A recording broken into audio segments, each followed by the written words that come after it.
Hello, everybody. My name is Adam, and I'm attempting to be the most prolific reviewer of all time, which means I want to publish the most reviews of all time. Last night, I watched a film called The Prestige from 2006, directed by Christopher Nolan and starring Hugh Jackman and Christian Bale, and to a smaller extent, Scarlett Johansson. And I think that it's one of those films where I had an imagination of what it was, but my imagination is not really what the thing really was.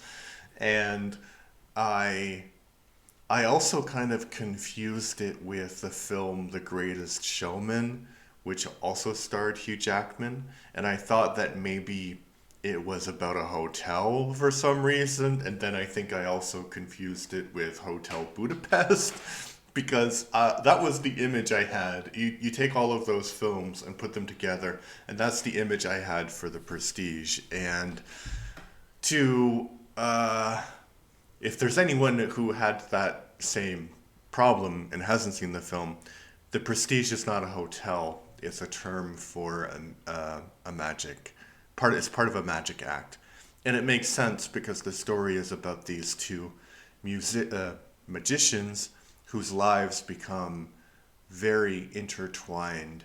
And I also knew a little bit about the plot twist, and I have to say, even knowing the plot twist, I was surprised by the turn of events in the movie. I was really surprised. And I'm not going to tell you what happens in the movie. You should really see it yourself. What did I think about it? I. It's a really slow burn kind of film. I.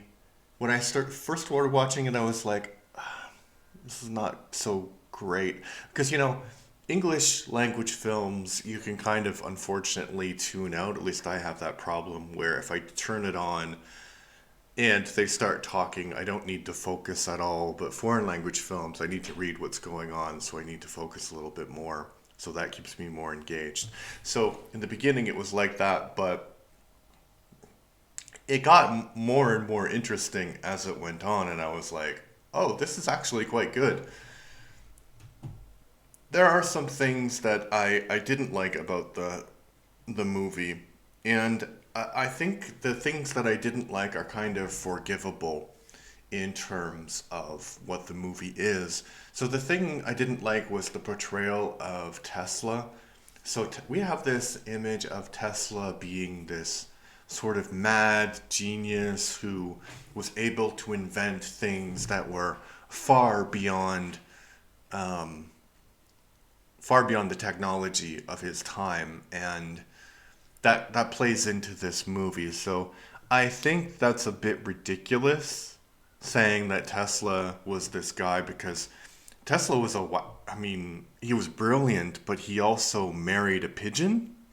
So like he's not this like great, icon of, I mean, he's a great icon of scientific inquiry, but it's not like he would be a rational guy talking rationally to the people that he encounters. He's played admirably by David Bowie, but he also has this weird, non-specific accent, and you can tell that Bowie is not very good at accents.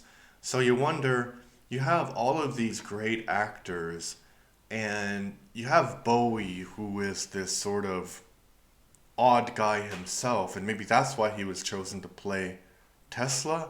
But the way he's portrayed is just kind of like what's on the paper is what you get. And so I think the including Tesla in the story is, it's not really, it's trying to put the move the story forward, right?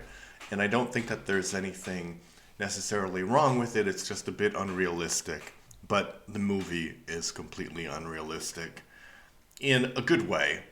I also recently watched Inception, and I think my problem with Inception is that the dream sequences don't seem very dreamlike. They just seem like movies within movies within movies.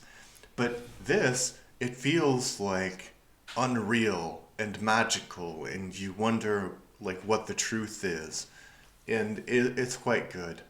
And I think it becomes very, very profound towards the end because you see the sacrifice that these two men have made in their competition with each other.